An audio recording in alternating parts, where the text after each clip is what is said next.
السلام عليكم، ازيكم يا حبايبي؟ يا رب تكونوا بخير. ايه رأيكم في الجمال ده؟ ده من صينية كيكة عادية حولناها لقطع من الجاتو. مكوناتنا ايه؟ معانا كوبايتين من الدقيق، كوباية الا ربع من الزيت، كوباية سكر، كوباية من اللبن، خل، معلقة كبيرة من البيكنج باودر، وثلاث بيضات، وفانيليا طبعا.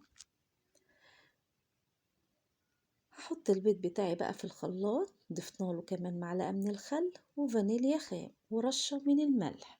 ضربتهم كويس، ضفنا لهم طبعا بقى الزيت مع اللبن مع السكر، ضربناهم كويس وهنخلطهم مع الدقيق اهو بالشكل ده.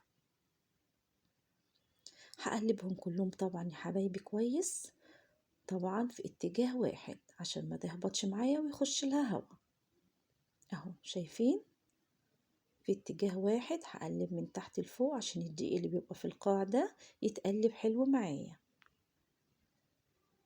طبعا بقى صينية عندي مسحتها مسحة زيت كده خفيفة ورشتها رشة من الدقيق اهو شايفين؟ صبيت بقى يا حبايبي الخليط بتاعي، خبطتها كده خبطتين عشان كل الهواء اللي فيها يطلع. وده كان شكلها. لازم طبعا تكوني مولعة الفرن قبلها على درجة حرارة 180 تلت ساعة، وهتكون بالشكل الحلو ده. طبعا بقى أنا حطيت لها كمان كوباية من اللبن زقتها بيها، طبعا تسقيها وهي دافية مش وهي سخنة عشان طبعا ما تعجنش منك. كوباية من الكريم شانتيه مع كوباية مية ساقعة متلجة، أو ممكن تستبدليها باللبن. هضربهم كده يا حبايبي وهفردهم على الكيك اهو بالشكل ده.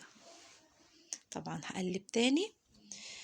هنا بقى كنت خلاص بقى فردت بقى الكيك الكريمة بتاعتي على الكيك بتاعي اهو بالسكينة المشرشرة، وعطيتهم الشكل الحلو ده.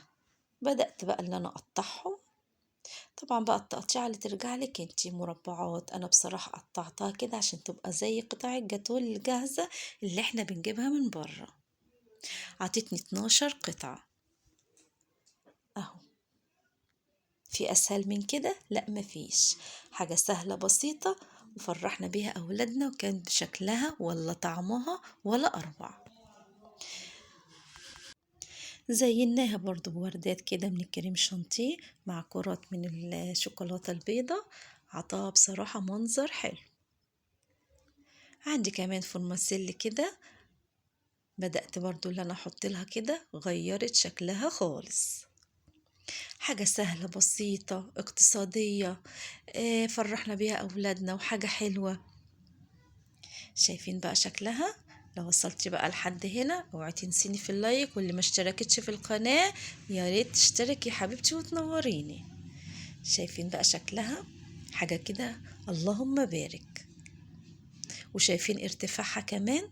تقدري يا حبيبتي برضو تقسميها تحشيها بقى مربى كريم شانتيه المتاحة عندك.